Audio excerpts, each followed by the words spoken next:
दोस्तों, भगवान श्री कृष्ण गीता में कहते हैं कि हमारे शब्द भी हमारे कर्म होते हैं, इसलिए किसी भी परिस्थिति में शब्द का प्रयोग सोच समझकर करना चाहिए। दोस्तों, आज के अपने इस वीडियो में हम आपको महाभारत युद्ध समाप्त होने के बाद भगवान श्री कृष्ण और द्रौपदी के बीच हुए संवाद के बारे में बतलाएंगे कि द्रौपदी ने भगवान श्री कृष्ण से क्या कहा था और उसका जवाब भगवान श्री कृष्ण ने कितनी मधुरता और गूढ़ रहस्यों से भरा हुआ दिया था। अगर उस संवाद को कोई भी मनुष्य समझ ले तो उसकी पूरी जिंदगी खुशियों से भर जाएगी। तो चलिए दोस्तों, बिना कोई देरी के शुरू करते हैं इस वीडियो को और देते हैं आज आपको अपने इस वीडियो में जानकारी भगवान श्री कृष्ण और द्रौपदी के संवाद से जुड़ी हुई। दोस्तों, महाभारत का युद्ध समाप्त हो जाने के बाद द्रौपदी जो युद्ध से पूर्व प्रतिशोध लेना चाहती थी, वही युद्ध के बाद पश्चाताप कर रही थी। महाभारत युद्ध की समाप्ति के बाद लाखों सैनिकों की मृत्यु पर विलाप कर रही विधवा स्त्री को देखकर द्रौपदी की आंखें भर आई और वह भगवान श्री कृष्ण से कहती है, ऐसा अनर्थ हो जाएगा ये तो मैंने सोचा ही नहीं था।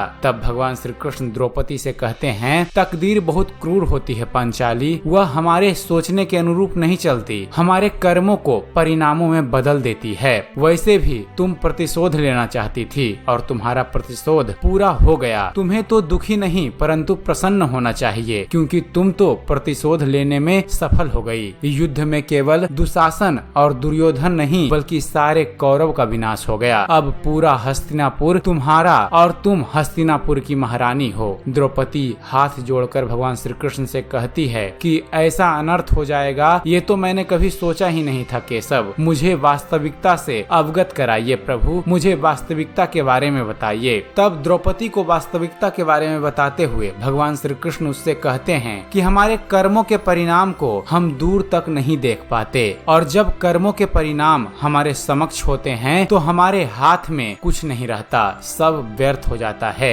इस पर रोती हुई द्रौपदी भगवान श्री कृष्ण से पूछती है, क्या महाभारत युद्ध के लिए केवल मैं ही उत्तरदायी हूँ केशव? इस प्रश्न पर भगवान श्री कृष्ण कहते हैं, नहीं द्रौपदी, तुम स्वयं को इतना उत्तरदायी मत समझो, लेकिन तुम अपने कर्मों में थोड़ी सी सतर्कता रखती तो युद्ध के पश्चात तुमको इतना कष्ट नहीं होता। द्रौपदी भगवान श्री कृष्ण से पूछती है, मैंने ऐसा क्या गलत किया केशव जिसका ये परिणाम हुआ? इस पर भगवान श्री कृष्ण द्रौपदी को बतलाते हैं कि अगर तुमने इंद्रप्रस्थ में दुर्योधन को अपमानित नहीं किया होता तो तुम्हारा चीर हरण नहीं हुआ होता और ये युद्ध भी शायद नहीं होता, और तुम अपने स्वयंवर में महारथी कर्ण को अपमानित नहीं करती और कर्ण को स्वयंवर में भाग लेने का एक मौका देती तो शायद परिणाम आज कुछ और ही होता। आगे भगवान श्री कृष्ण बतलाते हैं कि एक बात याद रखो द्रौपदी, हमारे शब्द ही हमारे कर्म होते हैं और हमें अपने हर शब्द को बोलने से पहले शब्दों को तोलना बहुत ही ज्यादा जरूरी होता है, अन्यथा उसका परिणाम केवल स्वयं को ही नहीं पूरे संसार को दुखी करते हैं। इसलिए शब्दों का प्रयोग हमें सोच समझ कर करना चाहिए। अब तुम हस्तिनापुर की महारानी हो और इस समय हस्तिनापुर बहुत कष्ट में है। तुम्हें महाराज युधिष्ठिर की निराशा को समाप्त करके